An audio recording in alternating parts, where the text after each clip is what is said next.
Puji Tuhan, hari ini kita bisa melanjutkan bab 7 dari buku worksheet karangan Kara Martin.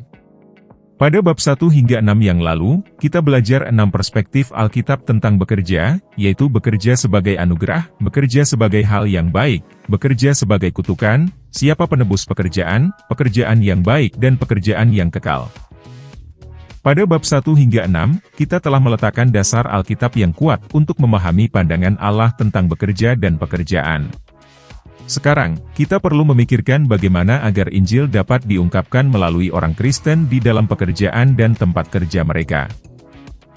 Ketika saya berbicara tentang ekspresi atau ungkapan Injil dalam pekerjaan, yang saya maksudkan adalah seluruh aspek Injil, kabar baik bahwa Yesus sudah datang dengan misi penebusan, bukan saja dalam hal yang berkaitan dengan pribadi orang, tetapi juga dalam semua hal yang terbelenggu dosa.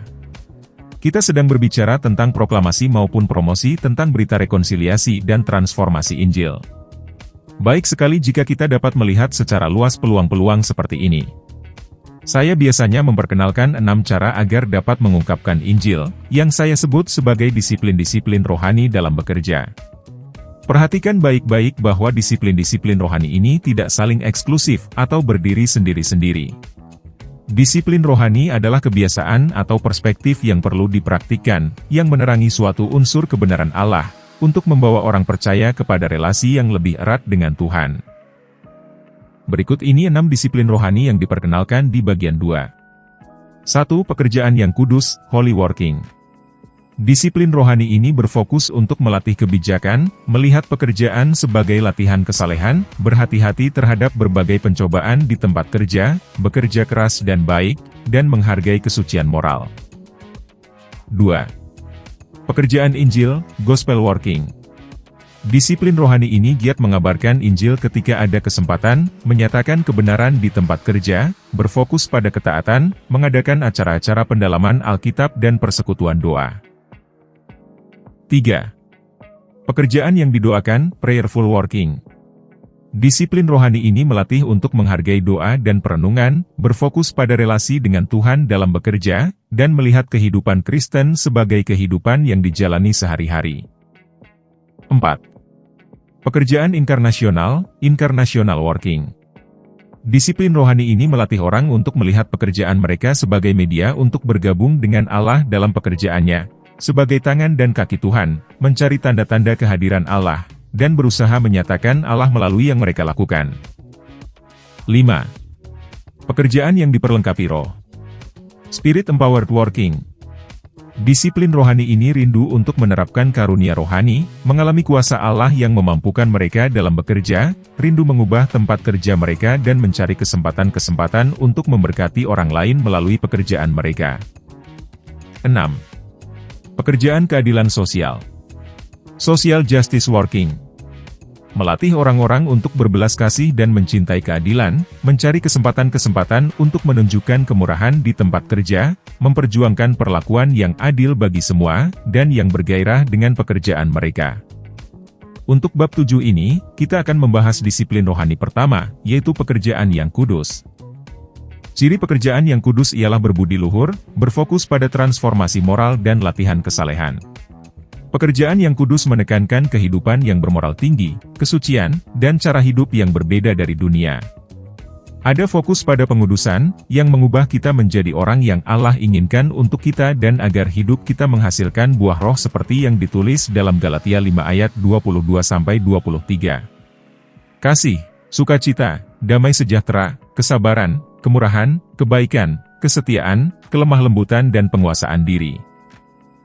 Dalam banyak hal, pekerjaan adalah konteks yang sempurna untuk menghasilkan buah-buah roh. Di dalam pekerjaanlah kita paling sering diuji dalam hal kesabaran, kelemah lembutan, kesetiaan pada Tuhan, dan penguasaan diri. Pekerjaan adalah tempat kita harus mencari cara-cara untuk mengungkapkan kasih, membawa damai, merayakan sukacita, menunjukkan kemurahan dan melakukan kebaikan. Di Australia, ada Royal Commission, badan penyelidikan publik resmi, terhadap pelecehan anak yang terus-menerus dibentuk oleh berbagai organisasi, termasuk gereja. Media giat menyoroti individu-individu yang mengkhianati perilaku-perilaku yang diharapkan melekat pada peran atau pekerjaan mereka. Bukan cuma orang-orang yang bekerja di gereja yang harus sangat berhati-hati dengan perilaku mereka. Semua orang di tempat kerja yang dikenal sebagai orang Kristen juga akan diawasi lebih ketat. Ada standar-standar lebih tinggi yang diterapkan pada mereka, dan akan jauh lebih dramatis jika mereka kedapatan melakukan hal memalukan. Dasar Alkitab untuk pekerjaan yang kudus. Dalam Matius 5 ayat 48, Yesus memanggil kita untuk kudus sebagaimana Allah itu kudus. Hal ini mustahil bagi kita, dan hanya mungkin kita capai dengan pertolongan Roh Kudus. 1 Tesalonika 5 ayat 21 dan 22 mengingatkan kita harus menolak godaan si jahat di tempat kerja dan memilih yang baik. Dengan menjadi pekerja yang baik dan dapat dipercaya, kita membuat Injil lebih menarik bagi orang-orang yang untuk dan dengan mereka kita bekerja sama. Titus 2 ayat 9 dan 10. Selain buah roh, kehidupan pekerjaan kita harus ditandai dengan kasih seperti yang dijelaskan dalam 1 Korintus 13 ayat 4-8, dan tidak iri hati, sombong atau suka memfitnah. Kita tidak boleh mementingkan diri sendiri, lekas marah atau menyimpan kesalahan orang lain. Sebaliknya, kasih kita hendaklah ditandai dengan kejujuran, hasrat untuk melindungi orang lain, kepercayaan, pengharapan dan ketekunan.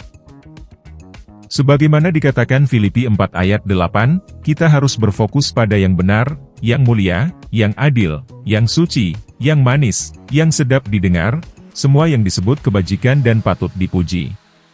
Kolose 3 ayat 12-16 menambahkan ciri belas kasihan dan kerendahan hati, dua ciri orang Kristen yang tidak selalu tampak di tempat kerja. Paulus juga meminta jemaat Kolose untuk saling mengampuni, bekerja dalam kesatuan, dan bersyukur. Cara hidup seperti ini sulit dijalani di tempat kerja masa kini yang seringkali dicirikan dengan ambisi yang egois, keserakahan, gosip, dan juga godaan untuk mengikuti nilai-nilai masyarakat sekitar, seperti meloloskan diri sedapat mungkin tanpa ketahuan. Ada juga mungkin tekanan untuk menunjukkan nilai-nilai masyarakat yang tidak sesuai dengan standar orang Kristen seperti kesucian seksual, berbahasa yang baik, atau bersikap tenang. Perilaku-perilaku yang menunjukkan pekerjaan yang kudus. Dalam menerapkan disiplin rohani ini, ada beberapa perilaku sederhana yang dapat kita tunjukkan di tempat kerja. Bekerja keras dan baik, setia dan tidak bercela. Mendorong untuk berfokus pada prinsip dan nilai-nilai luhur. Banyak tempat kerja hanya bermulut manis tentang ini, tetapi orang Kristen bisa berjuang mewujudkannya. Terlibat dalam aktivitas-aktivitas yang transformasional, atau ikut mendorong terjadinya perubahan. Hal-hal ini akan membentuk budaya organisasi, dan memungkinkan Anda memberi pengaruh positif. Mengakui perbuatan baik, bukan hanya dengan perkataan tetapi juga dengan pesta kecil, dokumentasi kisah atau simbol peringatan. Menghadapi masalah-masalah etika yang sulit dengan berani, siap menantang yang salah. Berusaha meminimalisir keterbukaan terhadap godaan di tempat kerja. Dalam artikel berjudul Path to Holiness, Jen Halland Matleri menjelaskan bagaimana pekerjaan dapat menjadi sarana untuk mengembangkan maupun untuk menunjukkan kekudusan yang membawa kemuliaan bagi Tuhan. Pentingnya bekerja dan pekerjaan hanya dapat dilihat dalam konteks yang lebih besar, yaitu tujuan hidup manusia adalah untuk mengasihi dan memuliakan Allah, dan karena itu orang yang mendambakan kekudusan akan selalu melayani sesama dan juga meningkatkan dunia. Tujuan utamanya adalah menjadi kudus, meniru Kristus, dan tujuan utama dan personal ini mengandung konsekuensi untuk membawa dan memperkenalkan Kristus kepada orang lain dan membuat dunia menjadi tempat yang lebih baik dan adil.